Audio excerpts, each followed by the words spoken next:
Brilliant. Thanks, Sue. And thanks for inviting me to this conversation tonight, which I know is one conversation amongst many conversations that are happening at the moment, and many perspectives. Ooh. Sorry, I'm just doing something on my screen. No, I've just put you a spotlight. Yeah, brilliant. Thank you. And yes, I would really like this to be a conversation and a debate. So I'm not going to speak for too long. I'm very interested in hearing your views and your challenges and your perspectives. Conversations about racism can be challenging and uncomfortable and are often avoided. But because the world watched those moments when George Floyd died, when he was killed in broad daylight by a police officer, we find ourselves at this potential moment of change. I think a moment when more people than before are open to facing some of the realities of racist oppression in all its forms. And I think images are important, and the images and sounds of watching him die, hearing his voice, seeing the eyes and the expression of the police officer, somehow reached down into our collective consciousness. And now we're coming together to talk about it. It's been described as a modern day lynching, but I think that, and it is a modern day lynching, with the difference that the crowd has changed. When you see those pictures of lynchings in the American South and the people watching, and it's a carnival atmosphere and children are there, that is the sort of most extreme picture of white supremacy that we see. But we don't have that crowd now. We have a different crowd. And so I'm hopeful about this conversation and the conversations that are happening around the globe. And I'm hopeful about this moment. And as Angela Davis, the civil rights activist, said, maybe it was the fact that, you know, COVID-19 meant that was across the globe and we were at home and collectively viewed something that maybe we wouldn't have otherwise. So it's interesting how different factors possibly came together. And I will say that this is a conversation that is long overdue. When Sue asked me to do this, I said yes, because I feel this is a moment to really stand up and contribute to conversations like this. And it's a conversation that I'm also having in a work setting and with friends. But I found preparing for this actually surprisingly hard. As Sue said, I do a lot of facilitation. I do talks and presentations, but for some reason I found this hard. And I think for me and for many people, it's a very emotional subject. It's a very tiring subject. It's also a personal subject where you go back, not just because of this talk, but because of things that are going on at the moment, and you think about your own experience and your family's experience. And, you know, I remember a friend of my father's talking about when they came to the UK, to the north of England, in the late 50s, early 60s, and looking for a place to live, and the no blacks, no dogs, no Irish signs. You know, that was it's not just a interesting historical fact, it's part of life and part of personal history for many of us. This is also a global issue, it's a historical issue, and as I say, it's an exhausting issue. But I'm glad I'm here, and I'm glad I'm having this conversation with you. And because when I think about it, I see that everyone is shaped by the history of racism, whether we realize it or not, and whether we experience it or not. And in order to talk about race and racism, we need to talk about history, the continuing impact of history, the normalization of racism, as well as privilege and trauma and potential healing. And so the obvious place to start is with the historical context, because we can't have a conversation about race or racism without setting it in its historical context. African people have actually been in Britain since Roman times, and were part of the Roman invasions and the Roman settlement and occupation. And indeed, I remember some years ago learning that at one time the head of the Roman garrison in York was an African. But things changed, and racism, as we know it at the moment, is relatively a modern concept. And it came about, as I'm sure you won't be surprised to hear, to justify the European economic and political expansion, the transatlantic slavery and colonization. One thing that I remember having a conversation many years ago with an activist who said to me she didn't use the term slave trade because it legitimizes. Trade is a legitimate thing, and this was not a legitimate thing. So I seek to avoid that term. I also seek to avoid the term slaves, because that was the label given to those people. I tend to use the term enslaved. So racism, as I say, was a way of justifying economic and political self-interest by presenting the idea of Africans as less than human, and putting forward the idea that enslavement would help civilize them some way, that this was supported by the Bible. And so this was a period when Black people became depicted in terms of physicality, in terms of low intelligence, of being highly sexualized, and figures of servitude and entertainment. And as we know, history is usually written by the winners. And we see that manipulation of British history. As Professor Diana Payton from the University of Edinburgh says, when we get to abolition, the story of abolition emphasised Britain's role in the abolition and not British responsibility. Obviously, in order to present Britain in a positive light. And I think some of the struggles that we have with this conversation are because of that historical context. And as Professor David Olusoga says, that discomfort has been removed from British history. And it's interesting, isn't it, the economic side of things, that it's only in 2015 when Britain actually finished paying off the compensation that was given to the people who enslaved Africans. And then we had colonization, which again racialized global empire, also based on white supremacy, and leading to the theft of resources from entire regions. So what is important to understand in a conversation about racism is that the effects of transatlantic slavery did not stop at abolition or the end of colonization, and that they are still seen and felt today. So I know one issue that some people feel is contentious is the one about statues, which is really interesting. And I think in this context, the historical context that I've just described, it makes absolute sense that people will want to remove statues of men who were slavers and put those statues in a history where the broader context and story can be told. And I think pulling down those statues is a very visual way and a long overdue way of challenging racial history in this country. Again, Professor David Olusoga, who's from Manchester University, talks about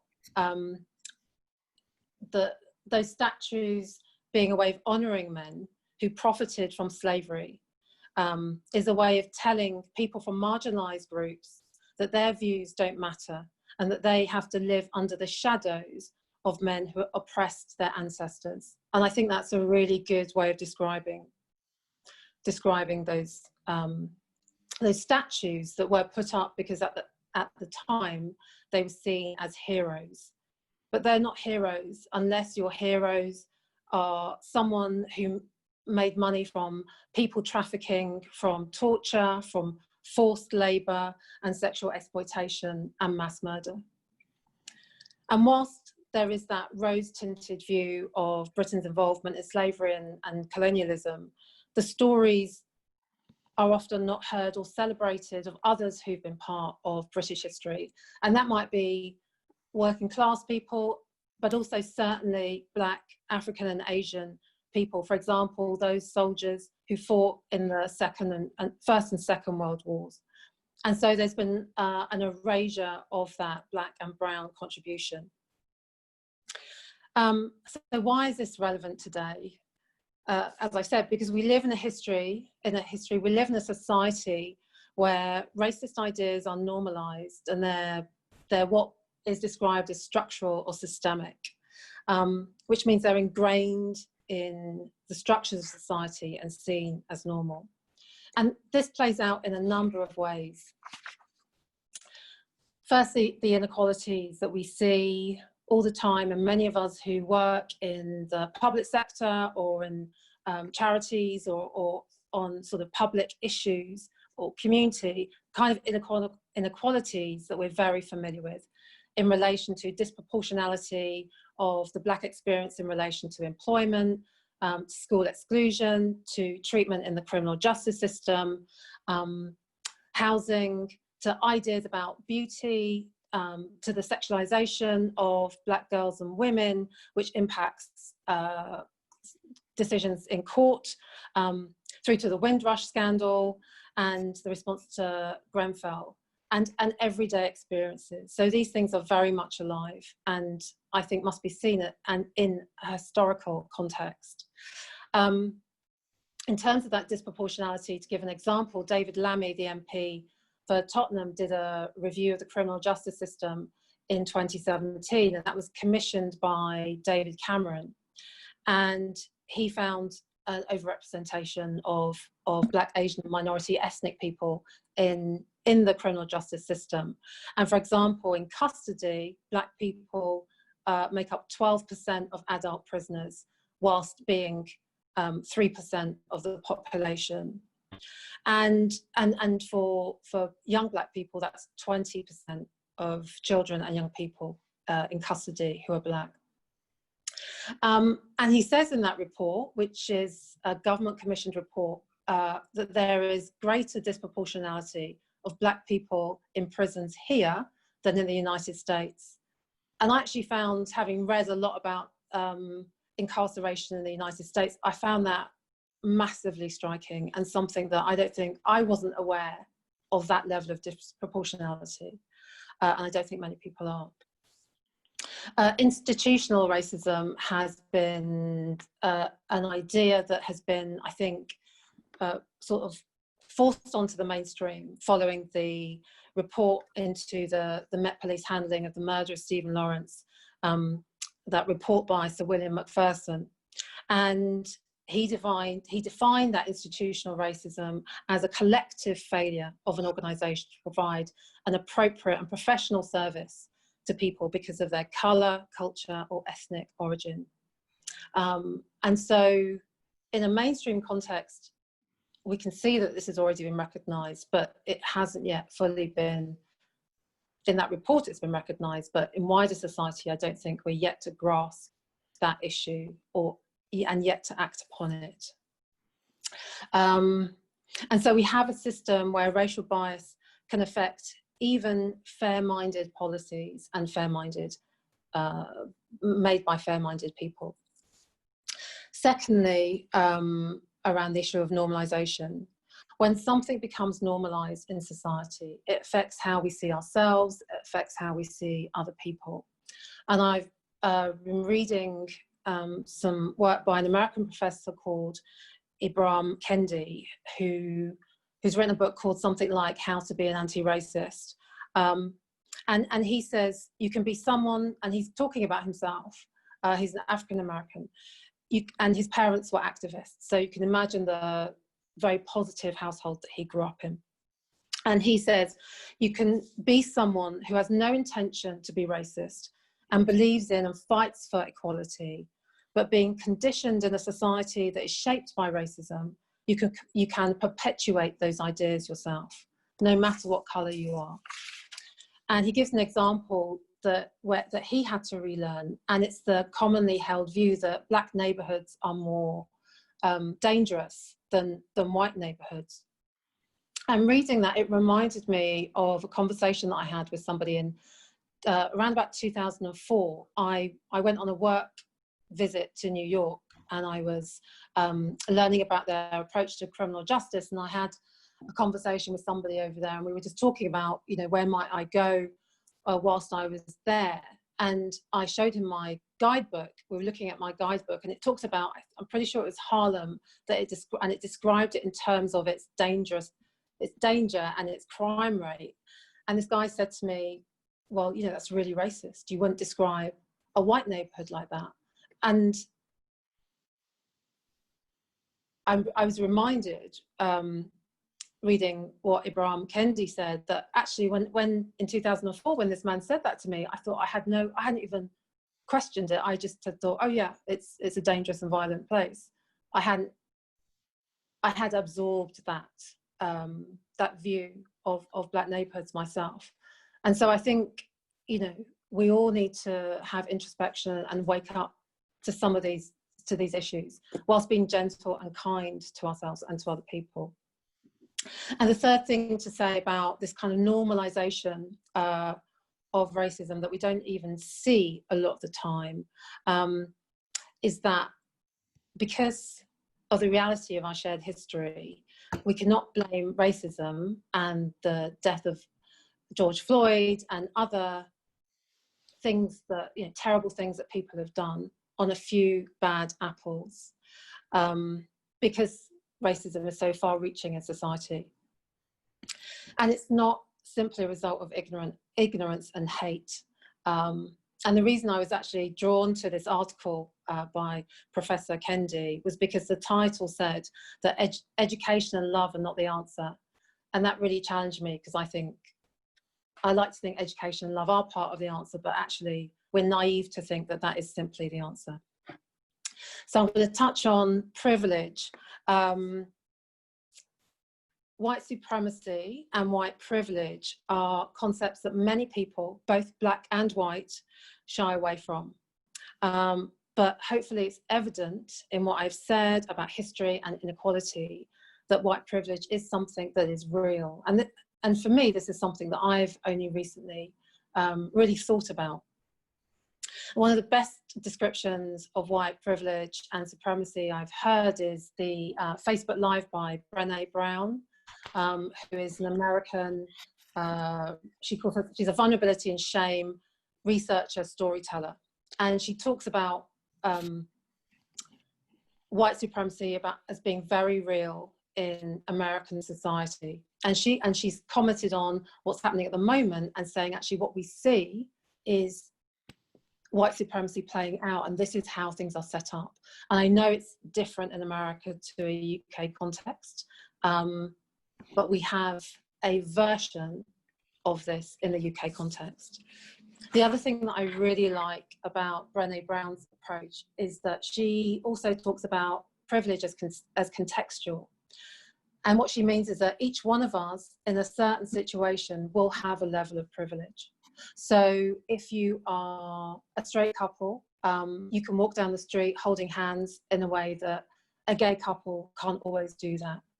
If you're a Christian, irrespective of your race, you can wear a sign of your religion in a way that possibly a Muslim woman in a certain area could not without being harassed. And when I think of privilege, I think also of, you know, homeless people. I am so privileged compared to so many people that I walk past, that I see on the streets of London every day. So, and it's really important to say that when talking about white privilege, I know it is a difficult subject, partly because the language that we have for these things is imperfect. And it is not to deny that many white people have struggles and go through hardships. And those things absolutely exist. It's simply to say that white people don't have that same experience of racism that black people have. I also want to touch on the issue of trauma and race-based trauma. which is the physical and psychological symptoms that people of colour often experience after being exposed directly or indirectly to stressful experiences resulting from racism. And I think it's really important because, you know, that racism isn't something that, to understand that racism isn't something that people simply experience on an intellectual level, that it is felt within the body, and that can take its toll. So there are studies in terms of its impact on the nervous system, the fight or flight response, on the freeze response, and that it can lead to or be associated with depression and anxiety, hypervigilance, post-traumatic stress, feelings of not being safe. And this type of trauma can be intergenerational. And so thinking about, I spend a lot of time thinking about public health approaches to violence. And the public health approach to violence is not to look at somebody and say, what did you do? It's to look at somebody and say, what happened to you? And I think that applies in you know, a public health approach to racism, and actually for both people who are being racist, because there's a great guy called Dr. Gabor Mate who talks a lot about stress and addiction and those issues, and he says, you know, violence is never without trauma. So I think we need to ask questions about why people behave in a certain way, and if you feel somebody is defensive, a black person is defensive or angry, or comes across in a certain way, there will be reasons for that. So be curious and be supportive. So just on trauma, a report by Boston College found that racial trauma is a cumulative experience where every personal and vicarious encounter of racism contributes to chronic stress, and also things like heart conditions. And Gabor Mate, in his book, The Body Says No, which is about how stress on the body gets to a certain stage and then cannot be taken anymore, and so we become ill. And he talks about prostate cancer, the higher rates of prostate cancer amongst African American men, and says you don't find that in Africa, and it's because of that stressful environment that they are in that impacts at that level. And so just to say on that these issues are, or these traumas and this distress and this anxiety is reignited by the disturbing videos of violence and tragedies like the murder of George Floyd, the videos of police interactions with black people, the amplified awareness of systemic racism, although it's a good thing, and the steady stream of violent images. And these events can be triggering on a level that is both deeply personal and broadly shared with others in society. So I'm just going to conclude by saying, so it's clear why Black Lives Matter. I think the world is a far better place than it was 400 years ago, or 100 years ago, or even 50 years ago, but there's still a huge amount of work to be done. So how do we heal, and what can we do in our daily lives? And I'm really interested to hear your views on that. I think some very simple things that we can do are really listen to people who are different to you and have different experiences, and seek to accept and understand their experiences, even though they may be almost unbelievable to you. Have the courage to challenge injustice and discrimination where you see it in the different spaces that you occupy. So starting with yourself and that your own introspection, and those conversations that you have with friends and family, in your workplaces, in your communities, if you have impact there, or in society, if you have impact there. And I know the full answer isn't education, but there's lots to be read and learnt about, and there's lots of resources out there, so do go find them. And I accept that this conversation and the way that we talk about this will be imperfect, but it's a conversation that we have to have. Thank you. Thanks so much for that, Jenny. That was really, I could sit and listen all night, and I've made lots of different notes for myself. So the chat is starting to get a little bit busier now. So I'm going to start with Deepak, who says, on the matter of trauma, is there a crucial oversight being made when someone thinks of racism as being a series of discrete, separate microaggressions? And then I'm going to just, on that, as another comment around trauma, which says trauma makes the black individual accept a position that they are to blame, and it's not black people that need to heal.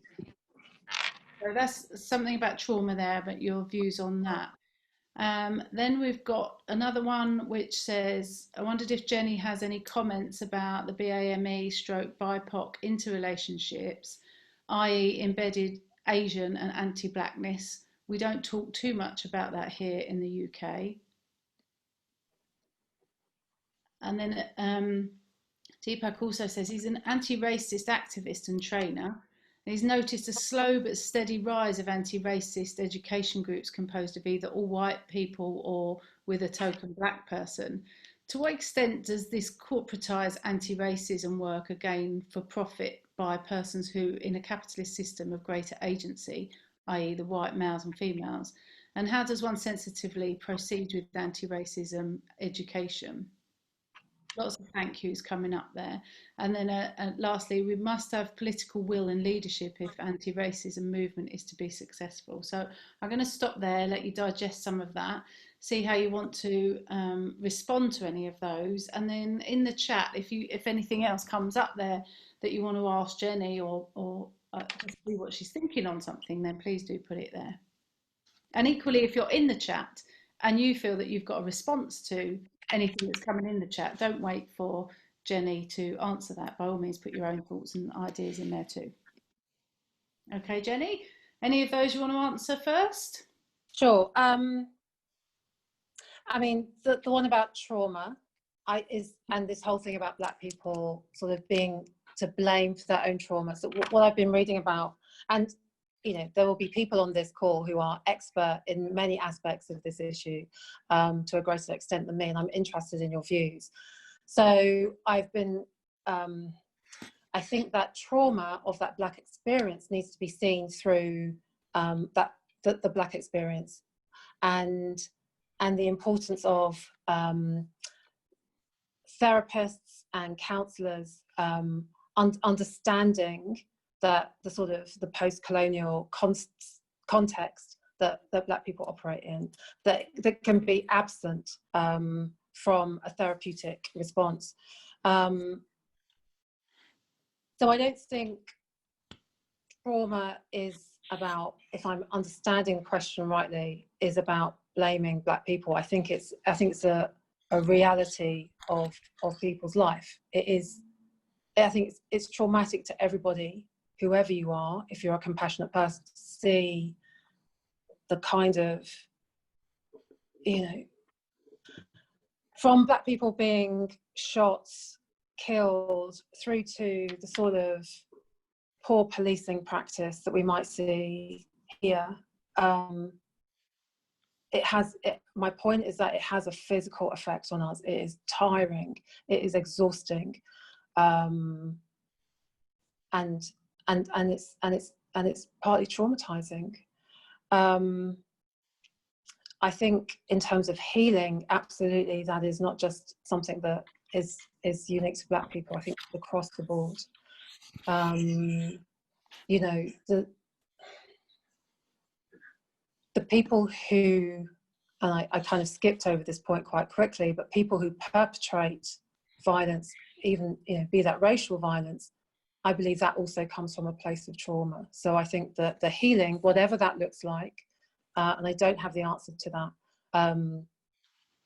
has to be, you know, across everybody. What else?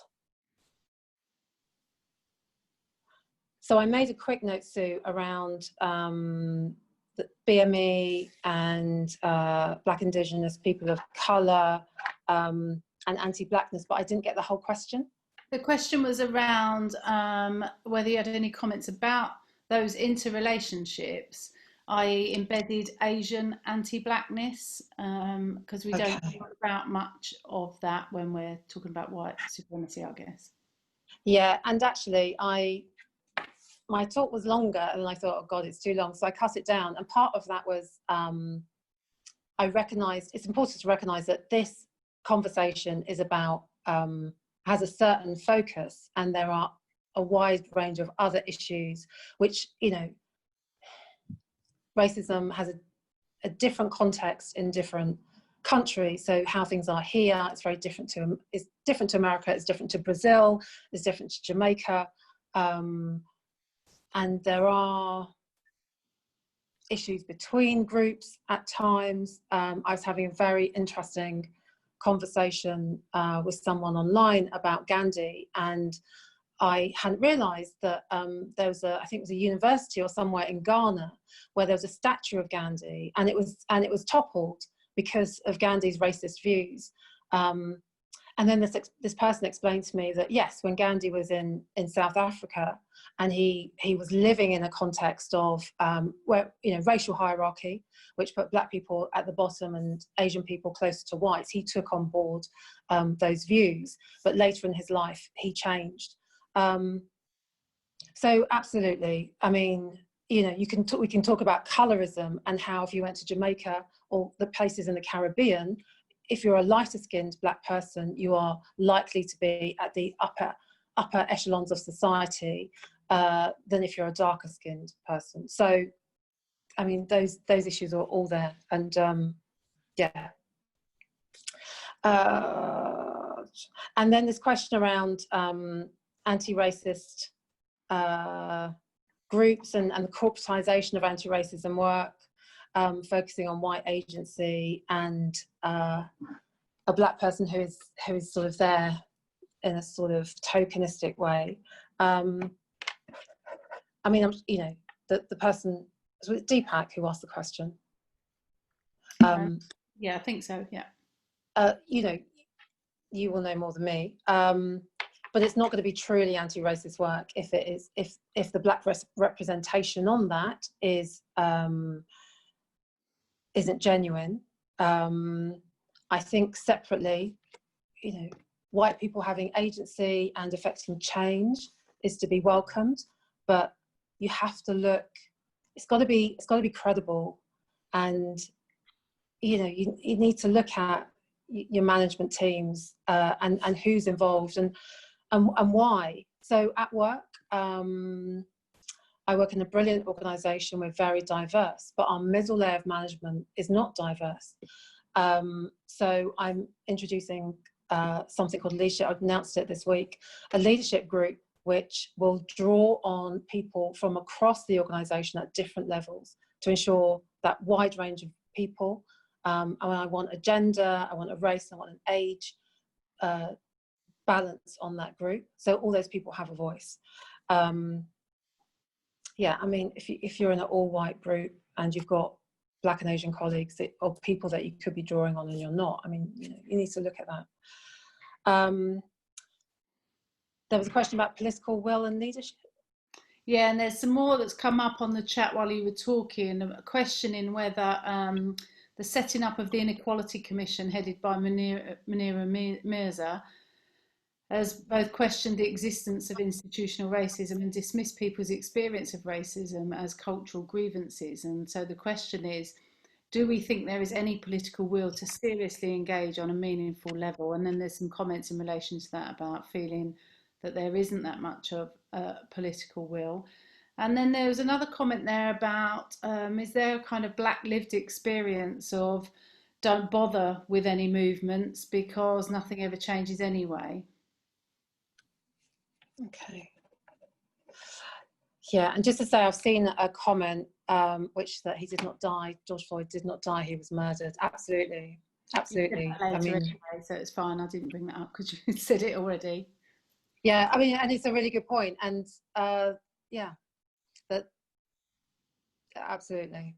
And we could talk more about that. In terms of political will and leadership, I think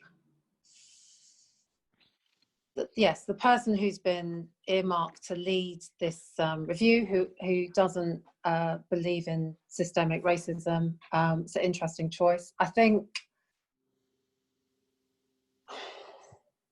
what do I think?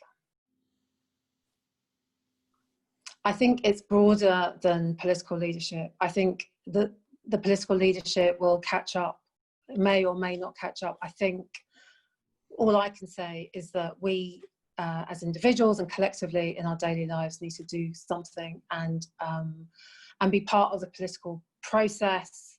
I think the approach taken by political leadership at the moment reflects views of lots of people in this country, and this won't be changed overnight, and I'm sure nobody thinks that. So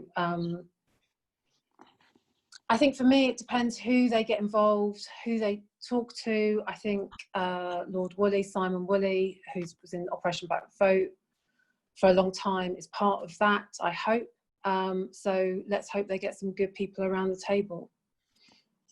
So Jenny, comments come up there which I wondered if you could think about in terms of how do you think we should rectify the lack of historical knowledge in the population? Something close to my heart, really, given we don't learn about Black history in school, and as someone who doesn't fully understand those experiences and that historical facts, do we have to go back and look at all of those in order to move forward? Absolutely. I mean, I think what we need to do in terms of linking into the last question around political leadership is, you know, if I was running it, I would be looking at each area of government policy and looking at what is the implication here? What is the implication for education? Absolutely. We need a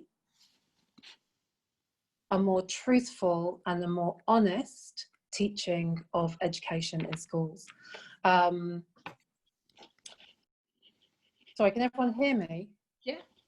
Oh, good. So I just saw somebody say speak up, so it threw me slightly. Yeah, and I think we need to look at, so as I say, I think it's across government. I think it's about education and in schools. It's about the way in which teachers perceive young Black boys. It's about looking at health and looking at the disproportional treatment of ethnic minorities in relation to things like mental health, sectioning. You know, it's about looking at all of these areas and realizing that there is a common thread, and addressing them in that way rather than a piecemeal way. That's how I would do it. I guess just taking a privileged position of being the host tonight, I wanted to ask you, what about those that have left school? You know, people of my age, those that aren't in the school environment, unlikely to have children going through the school environment, to learn about that history. What do you do about us? It's a good question. I mean, so, you know, I would say, you know, read. There are so many things that I'm seeing out there at the moment that I have not seen before. Reading lists, like so many in terms of books that are very accessible, very easy to understand. You know, I don't know if this is too much of a simplistic answer, but listen to people, be curious, educate yourself. That links on to another question that's come up in the group, which is how do we make the difficult conversations then less difficult? If we're going to be curious and ask those questions, how do we make them less difficult? Or do I mean we should be braver about having them? In many instances, the most recent BLM demonstrations have seen Black and White unite. Any thoughts on how to build upon that? Yeah, I think it's fantastic, and that's why I think part of the reason that we're in a different moment in time. And how do we build on it? I think it's for those individuals who are involved to be encouraged to sort of stay with it. That this isn't something for right now. It isn't something for the summer. It, you know, just just to stay with it, and to have that vigilance in their own lives, and to just carry on challenging. If you're a white person, you have white friends or family who may say certain things that are discriminatory, explaining that to them why that isn't appropriate. And that I'm also interested in everybody else's views. So there's some stuff coming up. I mean, what I can do now is, if we've got 10 minutes left, and there's some stuff in there around somebody working for a local authority at the moment, they're discovering our local heritage, and our local heritage must be examined with open and honest eyes, and a willingness to tell the true story of Lancaster's dark past in slave trading. As a city, we cannot change our past, but we must not hide from it. It's our mission to inform and educate those who are unaware of the true nature of our history. And the first event is an online discussion, which she said has sold out. So that's good news. And then Heather says she knows she's got white privilege. Doesn't mean she hasn't struggled with negative life experiences, but it means that the colour of her skin hasn't been the reason for those experiences. And it isn't the job of people of colour to tell her what to do about readdressing the balance. That's her role as a white person. She needs to be an ally, a challenge, and be part of the system change. Absolutely. And then there's a challenge back to Heather about, are you saying that the black perception doesn't matter? And then someone else completely agreeing with Heather. So that seems to be quite an interesting area. And then someone else commenting about Robin DiAngelo's white fragility is aimed very much at white people. It's a good resource to give us all the language, terminology and means to engage. And then someone else says she feels like dialing out because the comments are offensive. And I guess my call would be don't dial out, because it's those difficult conversations which we're talking about, isn't it? They're going to be, if we don't have those difficult conversations that are going to offend us at times, whatever our colour or our position, then we're not going to progress, I guess. Yeah, and it is going to be imperfect, and we're going to, and we don't necessarily have all the language for this stuff, so we're finding our ways. Yeah, I saw a comment around, but I might be taking it out of context, that black people don't need to keep looking back to understand their disadvantage. We live with it every day. I completely agree, but I think society as a whole doesn't understand that historical context, which is why I started there. So we've got 10 minutes left. If you would like to ask Jenny a question yourself or share something in the group, then just either put your hand up using the Zoom function, or take yourself off mute and talk. And obviously, if everyone takes themselves off mute at the same time, I'll have to select you in order. But otherwise, away you go. If you feel like talking, you don't want to put it in writing, but you'd rather say what you're thinking, then please do. Can I go in nice and quick? It's Lorna Hughes here. Go on then, Lorna. Jenny, thank you for your bravery in having this conversation. I really do appreciate you starting off the conversation. But nonetheless, Jenny, you make it sound so mild and palatable and doable. I don't think people recognise the rage and anger that black people feel today. And we now have a channel where we can start to express that anger. And you know, in my experience, the road we are heading down ain't gonna be pretty.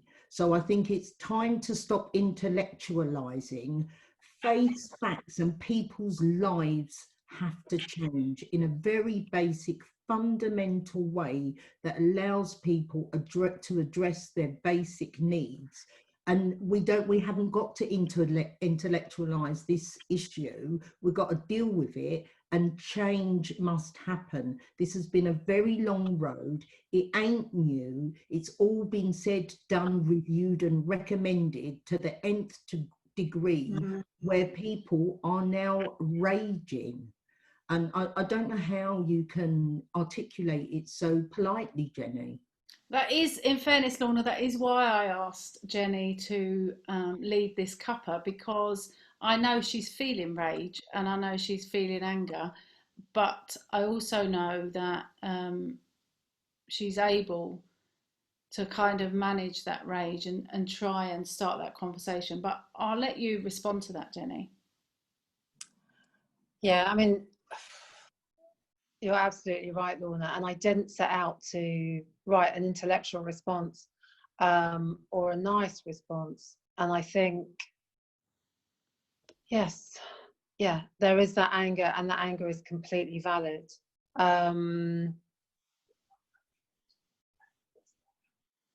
I think the thing with anger, it's and I can't remember who said this, it's a good thing to get people motivated and get people acting, but you can't live in anger.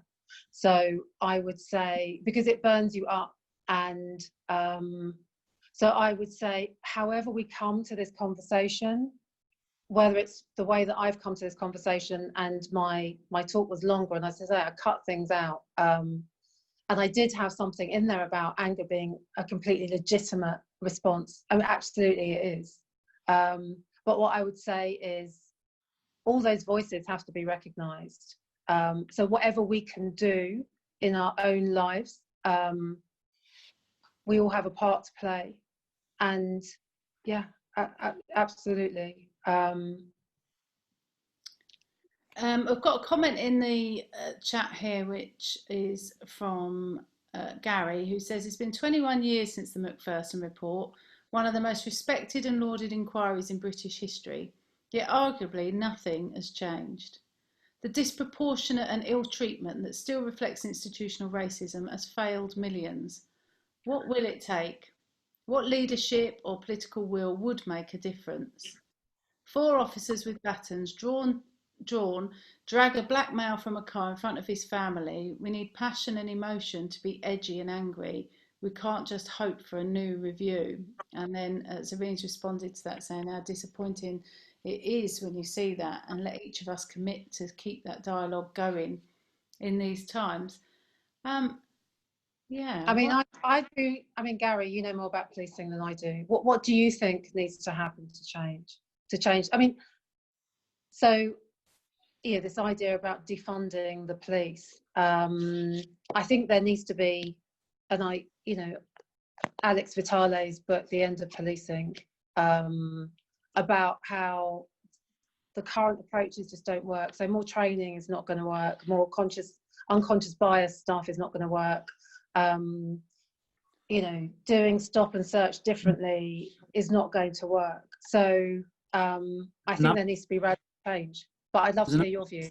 No, there's an absolute denial within the criminal justice, and particularly within policing, that racism exists. Absolute denial. And it does. It exists every day, on the streets, in the headquarters, in policies, in practice. It just exists. And people put up a brick wall and fail to acknowledge it. The only way this is going to change is if it's confronted in honesty, and there is no honesty in this debate. There genuinely is no honesty in the criminal justice system in this debate. There are platitudes, there are those who will use figures, but there's just it's lacking the honesty. The whole defunding argument, it works in America because, I think the reality is the funding of policing in America is linked so much to the ballot box. It's less so here. But we are edging closer and closer to that American sort of that model. The more we have elected police and crime commissioners, the more that the elected voice, the strong white populist voice is getting linked with policing style. So whilst it's not as relevant today yet in the UK policing, we're not far away from it. There has to be something that puts the funding of our services back into the hands of the community so that the policing reflects the needs and desires and wishes of the community. At the moment, it just doesn't do it because there's an absolute lack of honesty around this issue. And it saddens me. I spent 31 years with a uniform on and it saddens me. It saddened me for a lot of my days, but it still saddens me today. Thanks, Gary. I know that it's been bothering Gary for some time, so thank you for talking there. Michael has asked that, or kind of made a call that we do start to use the Equality Act a bit more. We've got an Equality Act in 2010 and the Public Sector Equality Duty are legislative tools in place that challenge us and organisations to do something about this and other equality issues. Why aren't we using those? You know, and how could we use those better? Use the tools within the system to create that change. I mean, my response is that the tools are far too weak, and the momentum, the authority, the sort of power behind use of those tools is also too weak. Yeah, there needs to be a complete change, a kind of cultural change. Yeah, there's a few comments in relation to that saying it's more pieces of paper and it means nothing in reality. And it has to go way further to the culture of what actually goes on in a moment-to-moment relationships there. I think. Sorry, I was going to ask permission to ask another question because. Please. No, go on, Lorna. Because how do you change everything? Absolutely everything. Jenny, a couple of years ago, you and I went to a conference held by the University of East London with the Evening Standard as part of their kind of Dispossessed campaign. And I spoke to a well-respected surgeon at the London hospital, Martin Griffiths. He's a black guy, he's a surgeon, a trauma specialist. And Martin told me that his 4-year-old son had been excluded from school. And there you have a middle-class, educated black man whose his little black boy excluded aged 4. So how do we face up, speak the truth, as Gary says? The system is rotten from the core. How do you start to begin to change everything?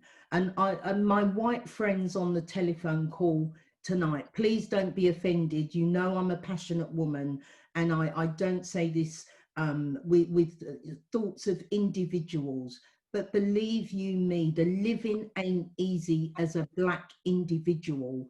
And I beg you all to change where you can, because I know this is, Michael, you may challenge me on this quotation, blood on the streets.